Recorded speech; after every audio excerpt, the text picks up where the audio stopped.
ಆತ್ಮ ನಮಸ್ತೆ. ನಾನು ಮೇಘಶ್ಯಾಮ್. ಜರ್ನಿ ವಿತ್ ಯೂನಿವರ್ಸ್ ಚಾನಲ್ಗೆ ಸ್ವಾಗತ. ಇಂದಿನ ವಿಶೇಷ ನವವಿಧ ಭಕ್ತಿಯಲ್ಲಿ ಒಂದಾದ ಅರ್ಚನೆಯಲ್ಲಿ ಅಷ್ಟೋತ್ತರ ಶತನಾಮಾವಳಿ. ಒಂದು ಅದ್ಭುತವಾದ ಪ್ರಕ್ರಿಯೆ. ಪರಮಾತ್ಮನನ್ನು ಪೂಜಿಸುವಾಗ ಮತ್ತು ಅರ್ಚನೆ ಮಾಡುವಾಗ ತ್ರಿಕರಣ ಶುದ್ಧಿಯಿಂದ ಮನಸ್ಸ, ವಾಚ, ಕರ್ಮಣ ಅಂದರೆ ಮನಸ್ಸಿನಲ್ಲಿ, ಮಾತಿನಲ್ಲಿ ಮತ್ತು ಕಾರ್ಯದಲ್ಲಿ ಭಕ್ತಿಯಿಂದ ಪೂಜಿಸಿದ್ದೇ ಆದರೆ ಫಲಿತಾಂಶ ಸಿಗುತ್ತದೆ. ಏನೋ ಒಂದು ಅರ್ಕೆಯಂತೆ ಮಾಡಿದರೆ ಅದಕ್ಕೆ ಫಲಿತಾಂಶ ಸಿಗುವುದಿಲ್ಲ. ಇದಕ್ಕೆ ಉದಾಹರಣೆ ಆಗಿ ಒಂದು ವಿಷಯವನ್ನು ಹೇಳೋಕ್ಕೆ ಇಷ್ಟಪಡ್ತೀನಿ. ಅದೇನು ಅಂತಂದರೆ, ನಮ್ಮಲ್ಲಿ ತುಂಬ ಜನ ದೇವರ ದರ್ಶನಕ್ಕೆ ಕ್ಯೂನಲ್ಲಿ ಹೋಗ್ತಿರುವಾಗ ಕೆಲವು ಪೂಜಾ ಸೇವೆಗಳಲ್ಲಿ, ಅದರಲ್ಲೂ ಮುಖ್ಯವಾಗಿ ಈ ಅಷ್ಟೋತ್ತರವನ್ನು ಹೇಳಿ ದೇವರನ್ನು ಅರ್ಚಿಸುವಾಗ, ಅರ್ಚನೆ ಮಾಡಿಸುವಾಗ ಗಮನ ಇದೆಲ್ಲೋ ಇರುತ್ತೆ. ಸಮಸ್ಯೆಗಳು ಮಗದೊಂದು ಎಲ್ಲವನ್ನ ಚರ್ಚಿಸಿಕೊಂಡು ಲೀನವಾಗಿ ಬಿಟ್ಟಿರ್ತಾರೆ. ದಯವಿಟ್ಟು ಹಾಗೆ ಮಾಡದೆ ನಿಮ್ಮ ಇಷ್ಟ ದೈವದ ನಾಮವನ್ನು ನಿರಂತರ ಸ್ಮರಣೆ ಮಾಡುತ್ತೀರಿ. ಇನ್ನೊಬ್ಬರಿಗೆ ಕೇಳುವಂತೆ, ತೊಂದರೆಯಾಗುವಂತೆ ಜಯ ಜಯಕಾರ ಮಾಡದೆ ಮನಸ್ಸಿನಲ್ಲಿ ಸ್ಮರಿಸುತ್ತಾ ದರ್ಶನವನ್ನು ಮಾಡಿ ಹೃದಯಾಂತರಂಗ ನಿಮ್ಮ ಹೃದಯವನ್ನು ಆಲಿಸುತ್ತಾರೆ. ಅಷ್ಟೋತ್ತರ ಹೇಳುವಾಗ ಇನ್ನು ಮುಂದೆ ಪ್ರತಿಯೊಂದು ಅಷ್ಟೋತ್ತರವನ್ನು ಕಿವಿಕೊಟ್ಟು ಆಲಿಸುವಿರಿ ಎಂದು ಭಾವಿಸುತ್ತೇನೆ. ಈಗ ಅಷ್ಟೋತ್ತರ ವಿಷಯಕ್ಕೆ ಬರೋಣ.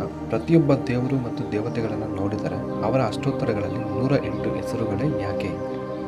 101 ಆಗಲಿ, 111 ಆಗಲಿ, 121 ಆಗಲಿ ಯಾಕೆ ಇಲ್ಲ? ಇದನ್ನು ತಿಳಿದುಕೊಳ್ಳುವ ಅವಶ್ಯಕತೆ ಪ್ರತಿಯೊಬ್ಬ ಭಕ್ತನಿಗೂ ಇದೆ. ನಮ್ಮೆಲ್ಲರಿಗೂ 27 ನಕ್ಷತ್ರಗಳಿವೆ. ಒಂದೊಂದು ನಕ್ಷತ್ರಕ್ಕೂ 4 ಪಾದಗಳು ಇವೆ. ಸೊ 27 × 4 108 ಆಗುತ್ತೆ. ಈ ವಿಶ್ವದಲ್ಲಿ ಯಾವ ಜೀವಿಯಾಗಲಿ ಈ 27 ನಕ್ಷತ್ರಗಳಲ್ಲಿ ಈ 108 ಪಾದಗಳಲ್ಲೇ ಹುಟ್ಟುತ್ತಾರೆ. ಈ 108 ಪಾದಗಳಲ್ಲೇ ಲೋಕವೆಲ್ಲ ಜನಿಸಿದೆ. ಈ ಇಡೀ ವಿಶ್ವದಲ್ಲಿ ನಮಗೆ ಬೇಕಾದವರು ಸಹ ಈ ಪಾದಗಳಲ್ಲಿದ್ದಾರೆ. ನಾವು ಚೆನ್ನಾಗಿದ್ದರೂ ಸಹ ನಮ್ಮ ಕುಟುಂಬದಲ್ಲಿ ಯಾರಾದರೂ ಚೆನ್ನಾಗಿಲ್ಲವೆಂದರೆ ನಮಗೆ ದುಃಖವಾಗುತ್ತದೆ. ಮಹಾಭಾರತದಲ್ಲಿ ಶ್ರೀಕೃಷ್ಣ ಹೇಳ್ತಾರೆ, ನಾಲಿಗೆಯನ್ನು ಕತ್ತರಿಸಿದರೆ ನೋವು ಕೇವಲ ನಾಲಿಗೆ ಅಷ್ಟೇ ಅಲ್ಲ, ಶರೀರಕ್ಕೆಲ್ಲ ಇರುತ್ತೆ ಅಂತ. ಹಾಗೆ ನಾವು ಸಂತೋಷವಾಗಿರಬೇಕಾದ್ರೆ ನಾವೊಬ್ಬರು ಸಂತೋಷವಾಗಿದ್ದರೆ ಸಾಲದು, ನಮ್ಮ ಪ್ರೀತಿ ಪಾತ್ರರು ಸಹ ಸಂತೋಷವಾಗಿರಬೇಕು. ಎಲ್ಲರೂ ಚೆನ್ನಾಗಿರಲು ಏನು ಮಾಡಬೇಕು ಅಂತಂದರೆ, ಜಗತ್ತು 108 ಪಾದಗಳಲ್ಲಿ ಜನಿಸಿರುವುದರಿಂದ ನಾವು ಈ 108 ನಾಮಗಳಿಂದ ಭಗವಂತನನ್ನು ಪೂಜಿಸಬೇಕು. ಆಗ ನಮಗೂ ನಮ್ಮ ಪ್ರೀತಿ ಪಾತ್ರರಿಗೂ ಸಹ ರಕ್ಷಣೆ ಸಿಗುತ್ತದೆ. ಅಷ್ಟೋತ್ತರ ಅಂದರೆ ಏನು ಅಂತ ಗೊತ್ತಾಯಿತು. ಈಗ ನನ್ನ ಇಷ್ಟ ದೈವ, ಆರಾಧ್ಯ ದೈವ ಶ್ರೀ ಶಿರಡಿ ಸಾಯಿಬಾಬಾರವರಿಗೆ 108 ನಾಮಗಳಿರುವ ಅಷ್ಟೋತ್ತರವೂ ಇದೆ. ಈ 108 ನಾಮಗಳ ಅರ್ಥವನ್ನು ತಿಳಿದುಕೊಂಡು ನಾವು ಬಾಬಾನ ಪೂಜಿಸಿದಾಗ, ಬಾಬಾರವರನ್ನ ಅಲ್ಲ, ಯಾವ ದೇವರನ್ನು, ಯಾವ ದೇವತೆಯನ್ನು ಪೂಜಿಸಿದಾಗ ಈ 108 ನಾಮಗಳ ಒಂದು ಅರ್ಥಗಳನ್ನು ಪೂರ್ತಿಯಾಗಿ ತಿಳಿದುಕೊಂಡು ನಾವು ಪೂಜಿಸಿದಾಗ ಅವರ ಶಕ್ತಿ ನಮಗೆ ಸಾಕ್ಷಾತ್ಕಾರವಾಗುತ್ತದೆ. ಅರ್ಥವನ್ನು ತಿಳಿಯದೆ ಮಾಡಿದರೆ ಅದು ವ್ಯರ್ಥವಾಗಿಬಿಡುತ್ತೆ. ಅದು ಒಂದು ಹರಕೆ ಅಂತ ಮಾಡಿದಂತಾಗುತ್ತದೆ ವಿನಃ ಆಳದಲ್ಲಿ ಅಡಗಿರುವ ಜ್ಞಾನ ರತ್ನವನ್ನು ತಿಳಿಯಲು ಸಾಧ್ಯವಾಗುವುದಿಲ್ಲ. ಅದಕ್ಕಾಗಿಯೇ ಯಾರಾದರೆ ಶ್ರದ್ಧೆ ಮತ್ತು ಸಹನೆಯಿಂದ ಇರುತ್ತಾರೋ ಅವರಿಗೆ ಜ್ಞಾನ ರತ್ನವನ್ನು ಒದಗಿಸುವರು ಬಾಬಾ. ಇತ್ತೀಚಿನ ದಿನಗಳಲ್ಲಿ ಅನೇಕ ಜನರು ಅನೇಕ ಸಮಸ್ಯೆಗಳಿಂದ ಬಳಲುತ್ತಿದ್ದಾರೆ. ಈ 108 ನಾಮಗಳಲ್ಲಿ ಯಾವುದನ್ನು ಯಾವ ಸಮಸ್ಯೆಗಳಿಗೆ ಜಪಿಸಬೇಕು ಎಂದು ನೀವು ತಿಳಿಯಬಹುದು. ಆರ್ಥಿಕ ತೊಂದರೆಯಲ್ಲಿ ಇರುವವರು ಯಾವ ಹೆಸರನ್ನು ಜಪಿಸಬೇಕು, ಮಕ್ಕಳಿಲ್ಲದವರು ಯಾವ ಹೆಸರನ್ನು ಜಪಿಸಬೇಕು, ಅನ್ನ ವಸ್ತ್ರಗಳಿಲ್ಲದವರು ಯಾವ ಹೆಸರನ್ನು ಜಪಿಸಬೇಕು, ಬಾಬಾರ ಮೇಲಿನ ಪ್ರೀತಿ ತ್ರಿಕರಣ ಶುದ್ಧಿಯಿಂದ ಹೆಚ್ಚಿಸಲು ಯಾವ ಹೆಸರನ್ನು ಜಪಿಸಬೇಕು. ಹೀಗೆ ಒಂದೊಂದು ನಾಮವನ್ನು ಜಪಿಸುವುದರಿಂದ ಸಿಗುವ ಫಲವನ್ನು, ಬಾಬಾರವರ ಅನುಗ್ರಹದಿಂದ ಸಾಯಿ ಅಷ್ಟೋತ್ತರ ನಾಮಗಳನ್ನು ಒಂದರ ನಂತರ ಒಂದನ್ನು ತಿಳಿದುಕೊಳ್ಳುವ ಪ್ರಯತ್ನವನ್ನು ನಾವು ಮಾಡೋಣ. ಅಷ್ಟೋತ್ತರದಲ್ಲಿ ಪ್ರತಿಯೊಂದು ನಾಮದ ಮುಂದೆ ಓಂನೊಂದಿಗೆ ಪ್ರಾರಂಭವಾಗುತ್ತದೆ. ಅದು ವಿಷ್ಣುವಿನ ಅಷ್ಟೋತ್ತರವಾಗಿರಬಹುದು, ರಾಮನ ಅಷ್ಟೋತ್ತರವಾಗಿರಬಹುದು, ದುರ್ಗಾಮಾತೆಯ ಅಷ್ಟೋತ್ತರವಾಗಿರಬಹುದು, ಯಾವುದೇ ಗುರುವಿನ ಅಷ್ಟೋತ್ತರವಾಗಿರಬಹುದು. ಪ್ರತಿಯೊಂದು ನಾಮದ ಮುಂದೆ ಓಂಕಾರವನ್ನು ಸೇರಿಸಲಾಗುತ್ತದೆ. ಓಂಕಾರದ ಸ್ಥಿತಿ ಮತ್ತು ಇತಿಹಾಸವನ್ನು ನೋಡಿದರೆ, ಓಂ ಅಂದರೆ ಅಕಾರ, ಉಕಾರ ಮತ್ತು ಮಕಾರಗಳಿಂದ ಜನಿಸಿದ ಓಂ ಶಬ್ದವು ತ್ರಿಮೂರ್ತಿಗಳಾದ ಬ್ರಹ್ಮ, ವಿಷ್ಣು, ಮಹೇಶ್ವರರ ಸ್ವರೂಪವಾಗಿದೆ. ಸ್ಥೂಲ ರೂಪದಲ್ಲಿರ್ತಕ್ಕಂಥ ಪರಮಾತ್ಮನನ್ನು ನಾವು ಒಂದು ಹೆಸರನ್ನು ಇಟ್ಟುಕೊಂಡಿದ್ದೇವೆ. ತ್ರೇತಾಯುಗದಲ್ಲಿ ಶ್ರೀರಾಮಚಂದ್ರ ಮೂರ್ತಿ ಎಂದು ಹೇಳುತ್ತೇವೆ, ದ್ವಾಪರಯುಗದಲ್ಲಿ ಶ್ರೀಕೃಷ್ಣ ಪರಮಾತ್ಮ ಎಂದು ಹೇಳುತ್ತೇವೆ, ಕಲಿಯುಗದಲ್ಲಿ ಶ್ರೀಪಾದ ವಲ್ಲಭ, ನರಸಿಂಹ ಸರಸ್ವತಿ, ಅಕ್ಕಲ್ಕೋಟ್ ಮಹಾರಾಜ್, ಮಾಲಿಕ್ ಪ್ರಭು, ಶ್ರೀ ಶಿರಡಿ ಸಾಯಿಬಾಬಾ ಎಂದು ಹೇಳುತ್ತೇವೆ. ಮತ್ತೊಮ್ಮೆ ದೇವರ ವಿಷಯಕ್ಕೆ ಬಂದಾಗ ನಾವು ಕಲಿಯುಗದ ದೈವವಾದ ಶ್ರೀ ವೆಂಕಟೇಶ್ವರ ಸ್ವಾಮಿಯವರನ್ನು ಆರಾಧಿಸುತ್ತಿದ್ದೇವೆ. ಭಗವದ್ಗೀತೆಯಲ್ಲಿ ಶ್ರೀಕೃಷ್ಣ ಹೇಳಿದಂತೆ, ಯದಾ ಯದಾ ಹಿ ಧರ್ಮಸ್ಯ ಗ್ಲಾನಿರ್ಭವತಿ ಭಾರತಃ ಅಭ್ಯುತ್ಥಾನ ಧರ್ಮಸ್ಯ ತದಾತ್ಮಾನಂ ಸೃಜಾಮ್ಯಹಂ ಪರಿತ್ರಾಣಾಯ ಸಾಧೂನಾಂ ವಿನಾಶಾಯ ಚ ದುಷ್ಕೃತಾಂ ಧರ್ಮ ಸಂಸ್ಥಾಪನಾರ್ಥಾಯ ಸಂಭವಾಮಿ ಯುಗೆ ಯುಗೆ. ಅಂದರೆ ಓ ಭರತ ವಂಶಸ್ಥನೇ, ಯಾವಾಗ ಧರ್ಮವು ಕುಸಿಯುತ್ತದೋ ಮತ್ತು ಅಧರ್ಮವು ಉನ್ನತ ಸ್ಥಾನಕ್ಕೆ ಇರುತ್ತದೆಯೋ ಆಗ ನಾನು ನನ್ನನ್ನು ಸೃಷ್ಟಿಸಿಕೊಳ್ಳುತ್ತೇನೆ. ಸಜ್ಜನರನ್ನು ರಕ್ಷಿಸಲು ಮತ್ತು ದುಷ್ಟರನ್ನು ನಾಶ ಮಾಡಲು, ಧರ್ಮವನ್ನು ಪುನಃ ಸ್ಥಾಪಿಸಲು ನಾನು ಪ್ರತಿ ಯುಗದಲ್ಲೂ ಅವತರಿಸುತ್ತೇನೆ. ಒಟ್ಟಾರೆ ಅರ್ಥ ಭಗವದ್ಗೀತೆಯ ಈ ಶ್ಲೋಕವು ಭಗವಂತನ ಅವತಾರದ ಉದ್ದೇಶವನ್ನು ವಿವರಿಸುತ್ತದೆ. ಸಮಾಜದಲ್ಲಿ ಸದಾಚಾರ ಕಡಿಮೆಯಾಗಿ ದುಷ್ಟತನ ಹೆಚ್ಚಾದಾಗ ಧರ್ಮವನ್ನು ಪುನಃ ಸ್ಥಾಪಿಸಲು ಭಗವಂತನು ಅವತಾರ ಮಾಡುತ್ತಾನೆ.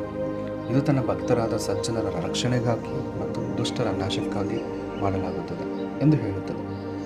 ಧರ್ಮಕ್ಕೆ ಹಾನಿಯಾದಾಗಲೆಲ್ಲ ದೇವರು ತನ್ನ ಸ್ಥೂಲ ರೂಪದಲ್ಲಿ ಪ್ರಕಟವಾಗುತ್ತಿದ್ದಾರೆ. ಅದಕ್ಕೆ ಸಾಯಿಬಾಬಾರವರ ಆರತಿಯಲ್ಲಿ ಕೇಳಿರಬಹುದು, ಅವತರಿಸೀತು ಹೆತ ಧರ್ಮಾತೆ ಗ್ಲಾನಿ ನಾಸ್ತಿಕ ನಾಹಿತು ಲಾವಿಸಿ ನಿಜ ಭಜನಿ ಅಂತ ಹೇಳ್ತೀವಿ. ಅಂದರೆ ಧರ್ಮಕ್ಕೆ ಹಾನಿಯಾದಾಗಲೆಲ್ಲ, ನಾಸ್ತಿಕರು ಮೇಲುಗೈ ಸಾಧಿಸಿದಾಗಲೆಲ್ಲ ಅಂತಹ ಸಂದರ್ಭಗಳಲ್ಲಿ ಭಗವಂತ ವಿವಿಧ ರೂಪಗಳಲ್ಲಿ ಅವತರಿಸುತ್ತಾನೆ. ಅವತರಿಸಿ ಅಧರ್ಮವನ್ನು ಬೇರು ಸಹಿತ ಕಿತ್ತು ಹಾಕುತ್ತಾನೆ, ಧರ್ಮವನ್ನು ಸ್ಥಾಪಿಸುತ್ತಾನೆ ಮತ್ತು ನಾಸ್ತಿಕರನ್ನು ಆಸ್ತಿಕರನ್ನಾಗಿ ಮಾಡುತ್ತಾನೆ. ಆದ್ದರಿಂದ ಪರಮಾತ್ಮನು ಒಬ್ಬನೇ, ಎಲ್ಲರೂ ದೇವರು ಒಬ್ಬನೇ. ಓಂಕಾರವು ಅದೇ ಸತ್ಯವನ್ನು ವ್ಯಕ್ತಪಡಿಸುತ್ತದೆ. ದೇವರು ಒಬ್ಬನೇ, ಹೇಗೆಂದರೆ ನಿರಾಕಾರನು, ಗುಣಗಳಿಲ್ಲದವನು.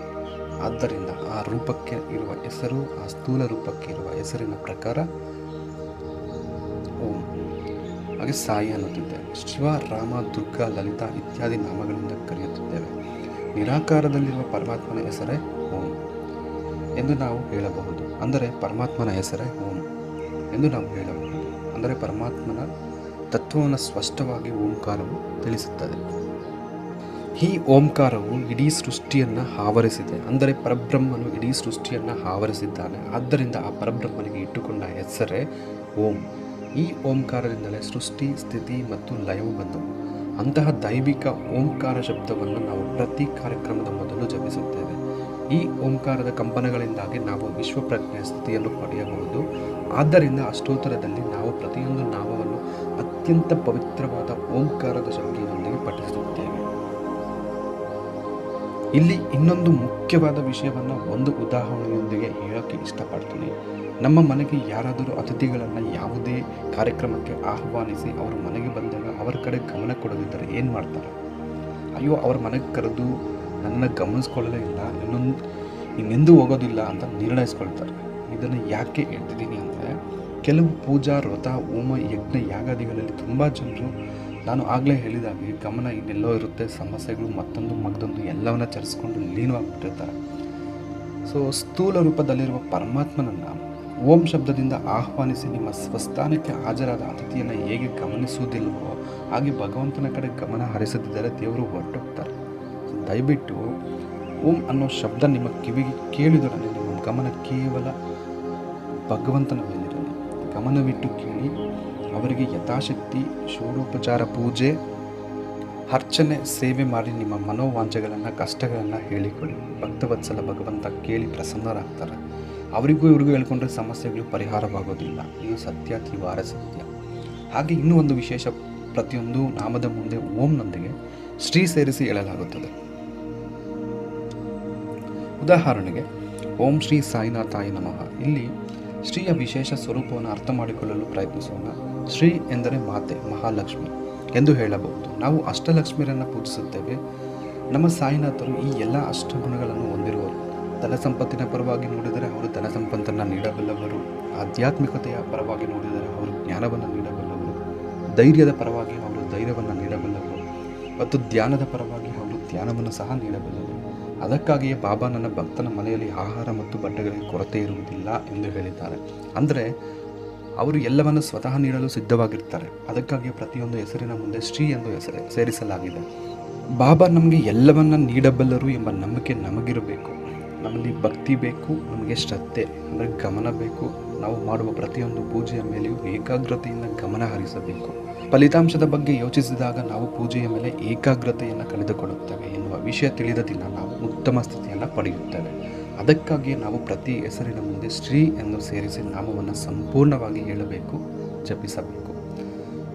ಮುಂದಿನ ವಿಡಿಯೋಗಳಲ್ಲಿ ಬಾಬಾರವರ ಅನುಗ್ರಹದಿಂದ ಅವರ 108 ನಾಮಗಳ ಒಂದೊಂದು ವಿಶಿಷ್ಟತೆಯನ್ನು ಅರ್ಥ ಮಾಡಿಕೊಳ್ಳಲು ಪ್ರಯತ್ನಿಸೋಣ.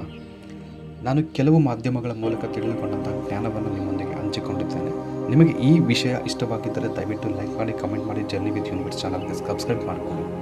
ಕೇವಲ ಲೈಕ್ ಆ್ಯಂಡ್ ಕಾಮೆಂಟ್ ಮಾಡಿದ್ರೆ ಸಾಲದು, ಎಲ್ಲರೂ ಚೆನ್ನಾಗಿರಬೇಕು, ಅವರೊಂದಿಗೆ ನಾವಿರಬೇಕು. ದಯವಿಟ್ಟು ಈ ಜ್ಞಾನವನ್ನು ನಿಮ್ಮ ಆತ್ಮೀಯರೊಂದಿಗೆ ಹಂಚಿಕೊಳ್ಳಿ.